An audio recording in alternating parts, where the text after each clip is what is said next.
Number 1। दोस्तों 1838 के दौरान एडगर एलन ने एक नोवेल लिखी जिसमें उन्होंने ये लिखा, रिचर्ड पार्कर नाम के एक शख्स को उसके साथी उसे मारकर खा लेते हैं। लेकिन दोस्तों आपको जानकर हैरानी होगी कि इस नोवेल को पब्लिश होने के ठीक 46 साल बाद 1884 में एक जहाज और एक शख्स के साथ ठीक ऐसी ही घटना हुई जैसे उस नोवेल में एडगर एलन ने लिखी थी। दोस्तों दरअसल उस दौरान एक जहाज में 4 लोग सिडनी से साउथ एम्पटन की यात्रा पर जा रहे थे। तभी उनका जहाज बीच समुद्र में तूफान में फंस जाता है और वह डूबने लगता है और उस जहाज में मौजूद वे 4 लोग लाइफ बोट के जरिए कैसे भी करके अपनी जान बचाते हैं।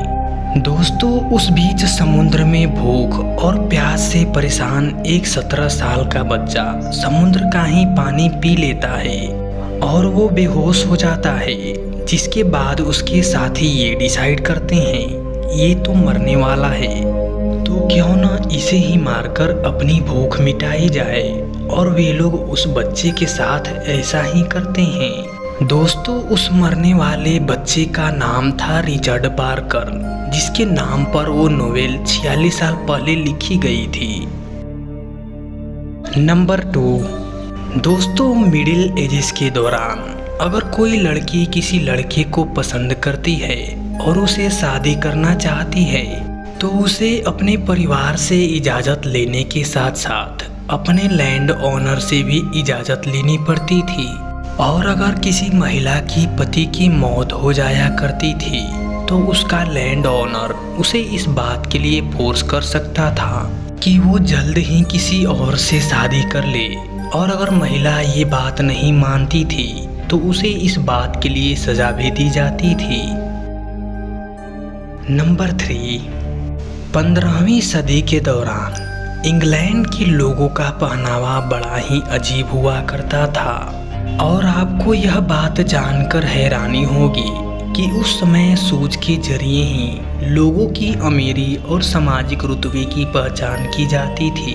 दोस्तों जिस भी इंसान के जूते की नोक जितनी बड़ी होती थी उसका पद प्रतिष्ठा और सम्मान उतना ही ज़्यादा हुआ करता था। दोस्तों केवल राजा को ही इस बात की छूट हुआ करती थी कि वह 5 इंच की नोक तक की जूते पहन सकता है और बाकी शख्स को 2 इंच की नोक तक का जूता पहनना पड़ता था। और जो भी इंसान इस बात को नहीं मानता था उसे जुर्माने के तौर पर भारी रकम अदा करनी पड़ती थी। नंबर 4। दोस्तों नील आर्मस्ट्रॉन्ग के बाद दूसरा शख्स चांद पर कदम बज एल्ड्रिन ने रखा था और उन्होंने अपनी अंतरिक्ष यात्रा से वापस आने के बाद उन्होंने एक चौंका देने वाला खुलासा किया।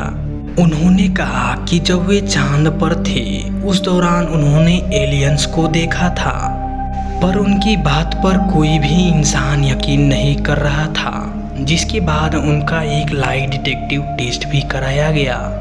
लेकिन जब उनका लाई डिटेक्टिव टेस्ट किया गया तो ये टेस्ट उन्होंने पास कर लिया और ये बात साबित हो गई कि वह सही बोल रहे थे। नंबर 5। दोस्तों ईदी अमीन एक क्रूर शासक हुआ करता था और उसकी सजा देने के तरीके इतने भयानक हुआ करते थे जिन्हें जानकर आप दंग रह जाएंगे। दोस्तों ईदी अमीन ने अपराधियों को एक काल कोठरी में बंद कर दिया और कुल्हाड़ी को सलाखों के अंदर फेंक दिया और उसने उन कैदियों से कहा कि जो भी शख्स आखिरी में जिंदा बचेगा उसे रिहा कर दिया जाएगा। दोस्तों आप इस बात से ही अंदाजा लगा सकते हैं कि ईदी अमीन कितना क्रूर शासक था। तो उम्मीद करते हैं कि आपको हमारी वीडियो पसंद आई होगी। अगर वीडियो पसंद आई है तो प्लीज़ वीडियो को लाइक करके चैनल को सब्सक्राइब कर लीजिएगा और बेल आइकन को भी ऑल पे सेलेक्ट कर लीजिएगा, जिससे कि हमारी वीडियो अपलोड होते ही वो वीडियो सबसे पहले आपके पास पहुँचे। तो फिर हम आपसे मिलते हैं नेक्स्ट वीडियो में।